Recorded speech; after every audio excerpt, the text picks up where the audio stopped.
এই লোকটি যে কাজটি করছে, বাবার কবর উপরে আঘাত করতেছে, বাবার কবর ভাঙচুর করতেছে, এখানে যারাই তাকে কম সম্পদ দিয়েছে, এরপর বাবা দিয়ে যাক, ভাইয়েরা দক, সবাই জান্নাত থেকে বঞ্চিত হবে। আর উনি যে কাজটা করছে, কবর উপরে আক্রমণ করলো, এটা তো কোনো সুস্থ বিবেক সম্পন্ন মানুষের কাজ না। কারণ যদি কেউ ঠকায়, সে বিচার দিবে আল্লাহর কাছে, আল্লাহ বিচার করবে, এবং সামাজিক বিচারের আদালত আছে, সেখানে বিচার চাইবে। কিন্তু এভাবে কবর উপর আক্রমণ করার তো ইসলাম অধিকার দেয় নেই। সে তো মানুষটা মারা গিয়েছে, সে তো আল্লাহর কাছে আছে, জান্নাতি হলে সে আল্লাহর কাছে সে নিয়ামত প্রাপ্ত। এটা নিয়ামত প্রাপ্ত মানুষের কবর উপরে আক্রমণ করলো। আবার যদি সে জাহান্নামী হয়, তাহলে তো সে আল্লাহর কাছে শাস্তি পেয়ে গেছে।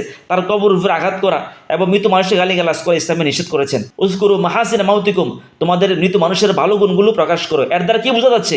কারো কবর উপরে আঘাত করা, কারো কবর উপরে নির্যাতন করা, কবর ভাঙচুর করা, যে এই জন্য সে আমার উপরে জুলুম করছে, না, এটা করা যাবে না। সে তো মারাই গেছে, সে ভালো করলে আল্লাহর কাছে নিয়ামত পাবে, খারাপ করলে শাস্তি সে পাবে। এই জন্য তার কবর উপরে আক্রমণ করার কোনো সুযোগ ইসলামে দেয় নেই।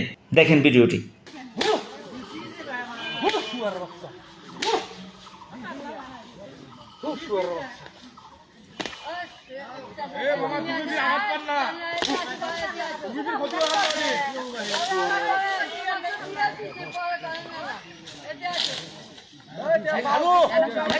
মান ক্বাতাআ মিরাসাহু ক্বাতাআ আল্লাহু মিরাসাল জান্নাতি ইয়াউমাল কিয়ামা, কেউ যদি কারো অংশ কেটে দেয়, কাউকে সম্পদ থেকে বঞ্চিত করে, আল্লাহ তাআলা তাকে জান্নাত থেকে বঞ্চিত করবেন, তার জান্নাত কেটে দিবেন। এখন আসেন, যে বাবা তার সন্তানকে এক এক রকম দিয়ে যাবে, লিযাকারি মিসলু হাযযিল উনসায়াইন, দুই মেয়ে যা পাবে এক ছেলে তা পাবে, অর্থাৎ এক ছেলের সমান পাবে দুই মেয়ে। এখন কোনো বাবা যদি এক ছেলেকে বা মেয়েকে এক রকম দেখে, সম্পদ কম বেশি দিয়ে যায়, এই জন্য কিন্তু ওই বাবা ক্বাতাআ আল্লাহু মিরাসাল জান্নাতি ইয়াউমাল কিয়ামা, আল্লাহ তাআলা ওই বাবাকে জান্নাত থেকে বঞ্চিত করবেন।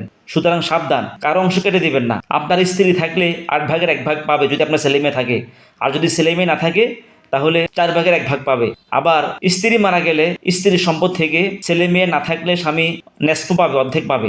আর যদি ছেলে মেয়ে থাকে তাহলে রবো 4 ভাগের 1 ভাগ পাবে। কারো যদি শুধু মেয়ে থাকে, ছেলে নাই, শুধু একজন মেয়ে থাকলে সে নেসফ, বাবার সম্পদ থেকে পুরো অর্ধেক পেয়ে যাবে। আর যদি 2 বা তার অধিক মেয়ে থাকে তাহলে সুলুসান, 3 ভাগের 2 ভাগ পাবে। বাকি অংশ কে পাবে? বাকি অংশ পাবে তার ভাইয়েরা, ভাই না থাকলে ভাতিজারা পাবে। এখন দেখা যায় কারো ছেলে নাই, তখন করে কি, সব সম্পদ মেয়ে নামে রেজিস্ট্রি করে দিয়ে যায়, ওই ভাইকে বা ভাতিজাকে বঞ্চিত করে। এটাও করা যাবে না। এই জন্য কিন্তু আপনাকে জান্নাত থেকে বঞ্চিত হতে হবে। আবার এক চাচা বললো ওনার ভাতিজার ওনার উপরে জুলুম করে, এখন কিভাবে সম্পদ দিবে? আসলে জুলুম করলে সে আল্লাহর কাছে জবাব দিতে হবে। আপনারা যারা ভাতিজারা আছেন, চাচার ওয়ারিশ হচ্ছেন, কিন্তু চাচার প্রতি জুলুম করবেন, এটা তো হতে পারে না। আর যিনি চাচা, ওনার সম্পদ মেয়েরা পাবে, ভাতিজারা পাবে বা ভাই পাবে, এটা আল্লাহ বন্টন করছে, এটা আপনি বন্টন করেন নাই। এই বন্টন তো আল্লাহর পক্ষ থেকে আসছে। এই জন্য আমরা যেন কাউকে সম্পদ থেকে বঞ্চিত না করি। আবার অনেক বাবা আছে ছেলেদেরকে সব দিয়ে যায়, মেয়েদেরকে বঞ্চিত করে।